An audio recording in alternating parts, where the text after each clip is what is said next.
So here I am, back in the garage again with the Miata.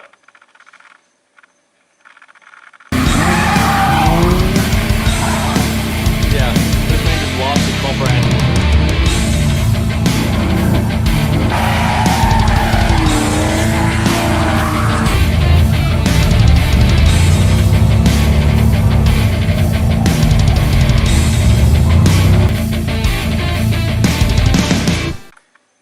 Tonight I'll be working on some of the exhaust stuff, like a downpipe. I also got my shaft and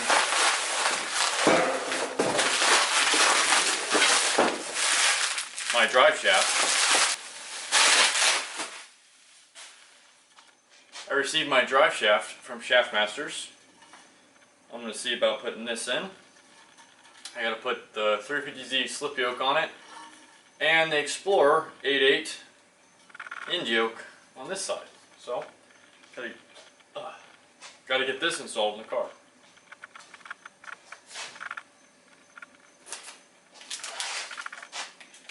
Along with my fuel rail fitting to convert it from AN8 to AN6. I didn't order one wrong V-band, I ordered 3 wrong V-bands. For some reason, my dumb brain thought the turbo outlet was 3 1/4. It is 3 inches, and I've ordered 3 3 1/4 V-bands. They'll get used somewhere else on the exhaust. But since I'm in a time crunch and I need this done for the event, I am just going to tack weld, well not tack weld, fully weld this to the back of the turbo and it go down underneath the car. So, yeah. Good thing this is an eBay turbo because I wouldn't do this to the turbo I want to put on the car. So what I'm going to do is remove the turbo. Well, first, I'm going to take this tube right here and weld it like that so it goes down in there and down below the car. So that'll be pretty easy, and it's the correct size. It just has the V-band fitting on there. So yeah, that'll do.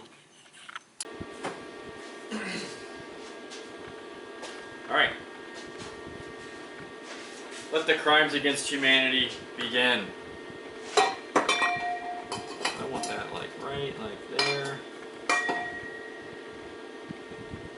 Alright, that looks good.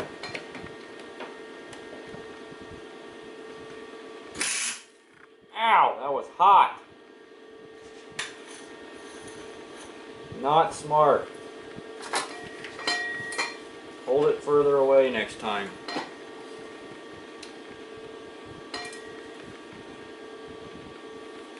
Didn't even weld.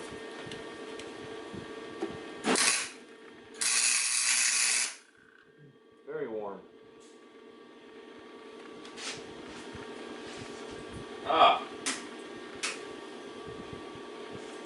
I still had this on the diff welding settings. Explains why it melted the tube. Explains a lot. No! It's falling. Why does it smell like it's on fire?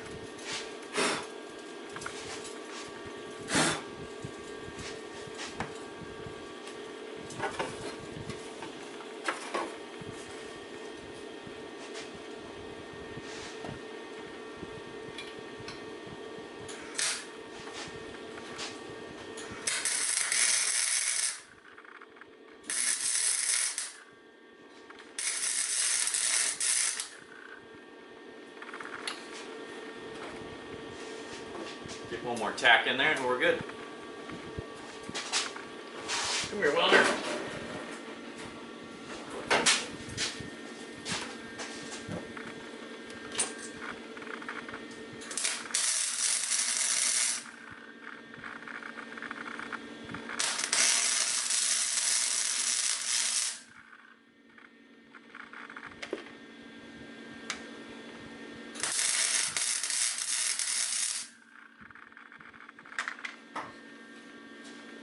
I'm pretty proud of my redneck engineering.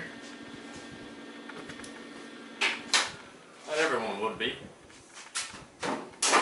but I sure am. Turbo off time. Adapt.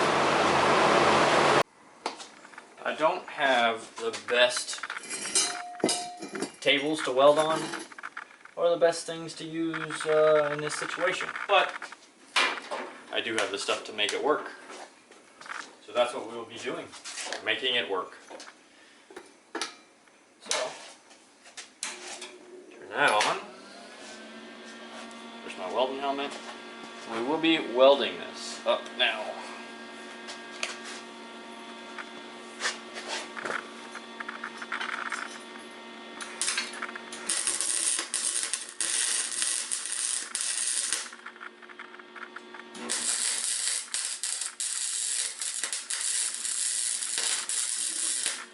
Burning holes in it. Sick. Need more wire speed. And it really stinks in here, so I think I'm gonna not film this. Just show you guys after and then turn the fan back on. If you guys are looking for pretty welding, you're not gonna find it here. This is it's gonna work welding. And yeah, that's good. Next, I'm gonna pull the manifold because I need to put the gasket on there, which is over there. Over there. So yeah, gasket on, turbo back on. Then I'm gonna weld a V-band into that, which is one of the 3 1/4s over there. And yeah, it'll be good. Gasket is installed. Now it's time to return the turbo back to where it belongs. So the turbo is now back installed. This is where it will sit. I gotta figure out some sort of filter for this or screen because there's not a lot of room. Now I have the downpipe, goes down there, and will go underneath the car. So I gotta drill this and then tap it. I have a O2 sensor bung right here that will have my wideband in it. So yeah. That is the plan. So I gotta remove the turbo again because the V-band clamp that I want to weld on there will not fit past the frame rail right there, and I have to cut it some for it to fit. So gotta do that now. Just made the second V-band piece. It's gonna go from the turbo there down underneath the oil pan. I'll show you guys once I get it in. Now that I got the downpipe bit sort of done, it comes out pointing towards the back of the car on the other side of the transmission. I want to switch gears and put my drive shaft in, which is over here. This came from Shaft Masters. I'm gonna put this in because I got to clearance the exhaust to the drive shaft, make sure the drive shaft fits and all that. Once I do all that, then I can finish the exhaust. I have a whole ISR, I think, exhaust for the Miata up there, and it goes all the way up to about underneath the driver's seat, so I'm gonna put that back on too, and then we'll finish the little section that I need to make for connecting the downpipe to the catback, and then that'll be the exhaust done. But first, drive shaft. Well, I'm pretty bummed. I got the drive shaft, the slip yoke and the rear yoke on there, and it's about 3.5 inches too long. So you have to contact them about that and get that figured out. But I got the downpipe done, so that's cool. And finish the rest of the exhaust this week. Do some other things. My rear knuckles finally shipped. I ordered them back in April, and it's like September 7th or whatever the fuck. So yeah, never ordering from Zarek Fab ever again. They take forever. Terrible communication, terrible customer service. They're nice, real nice people. They just take for fucking ever, and I can't have that. I gotta get this car on the road. So yeah, once I do that, I got my rear hydro lines up there that I can install. I'm still waiting on Rock Auto to give me a refund on some calipers that I ordered that didn't come with the bracket for some reason. I got to reorder them with the bracket, but I got the rotors, the pads, the hydro. I gotta make fuel lines. That's the next thing, fuel lines. Boost gauge install. I gotta make a turbo drain to the pan. And then after all that stuff, it should run. And I gotta get a tune, obviously. But after most of that stuff, it should fire up. I gotta weld in the O2 sensor, the wideband. Gotta get that in there. And once I get all that stuff in, it should be running and ready for a tune. And then I can take it to Bryce, Bryce Kumas Racing. He's gonna tune my car. He tuned my 240. And once all that stuff's done, it's ready to freaking shred. So for now, that's where we're at. I'll see you guys soon. And hopefully the drive shaft will be back and be 3.5 inches shorter. So getting carried away later, I have the passenger side drop knuckle with the dual caliper, all that garbage on there. I shortened the drive shaft and I used a dial caliper, dial gauge and dial indicator, however you want to say it, to measure the run out, and it's below 0.02, which is what Google is saying is okay. So I'm thinking that's gonna be fine, other than getting it balanced in the future. It's a drift car, so it's not like going down the highway. So I don't think vibration will be too bad since I got the run out pretty close to what spec is saying. So yeah, I think we're doing pretty good. You can see my booger welds in there on the drive shaft. Doesn't bind. You can't really visually see it move up and down or side to side or nothing. I got this side's axle in. I got my gross race lands back in there for now, just so I can make this event. I got the nice knuckle with camber adjustment, front caliper or rear caliper, front caliper. Yeah, pretty neat stuff, man. Pretty neat stuff. After the rear end is on the ground and the exhaust is finished, then it's just fuel lines and odds and ends, and this thing's ready to go. So it's getting pretty close. I'm getting pretty excited. So I'm tired. It's like 3 in the morning. I got off work early tonight just to come home and work on this thing because I had a pile of parts I wanted to throw at it. And here I am, still not completed with putting all that stuff on. Very tired. Gonna go eat something and hit the hay and wake up early tomorrow and hop back on it. So I'll see you guys then. Just checking in to show you the progress. I got the AN lines. They're gonna run through the cabin, around there, under the carpet, out this way, out the firewall. I'm gonna mount them up like that to keep them away from the exhaust.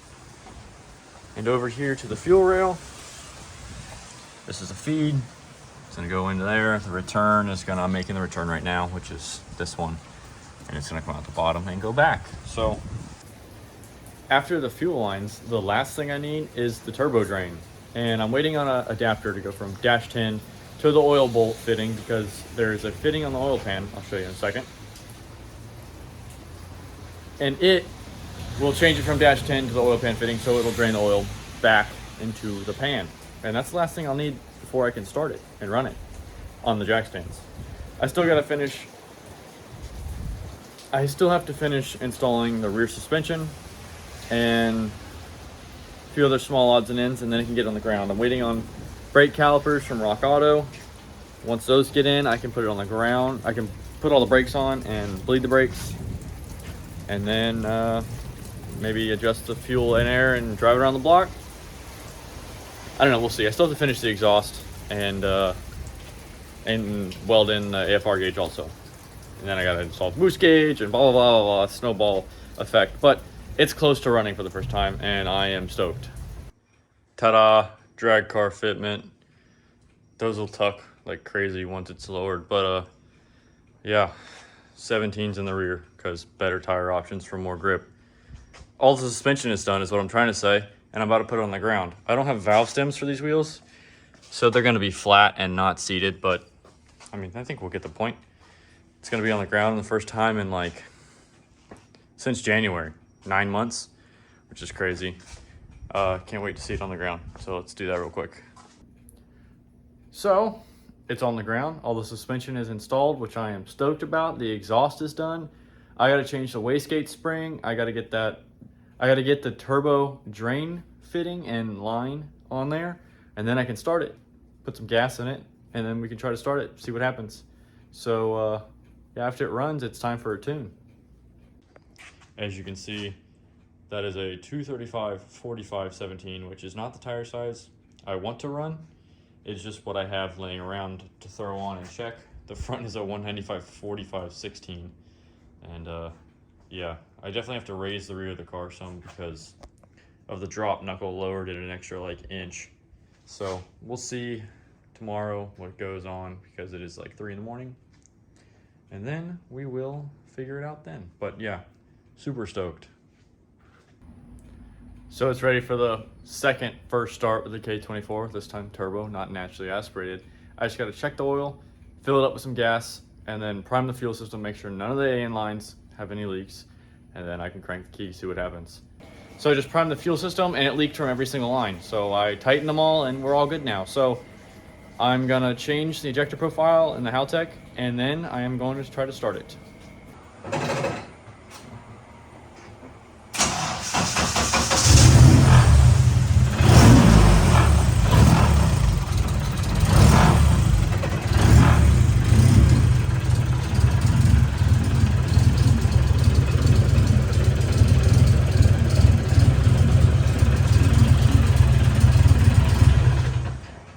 Sounds weird. I don't like the way that sounds. It